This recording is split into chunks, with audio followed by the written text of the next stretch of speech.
शिवाय नमः।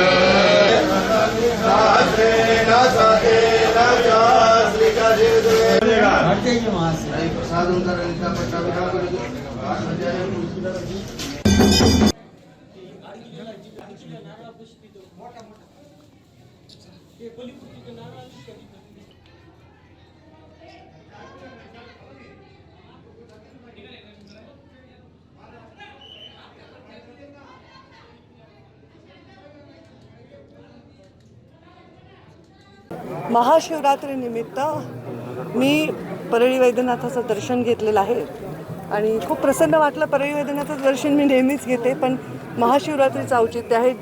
99% वेळा आमच्या परिवार महाशिवरात्राचं दर्शन चुकवत नाही। अगदी मुंडे साहेब असल्यापासून आमचे दर्शनाला येणं ही एक प्रथा राहिलेली आहे। खूप प्रसन्न वाटलं दर्शन करून। सर्व आजूबाजूच्या आणि पंचक्रोशीतल्या राज्यातल्या सर्व लोकांसाठी त्यांचं कल्याण हो हीच प्रार्थना ईश्वराला।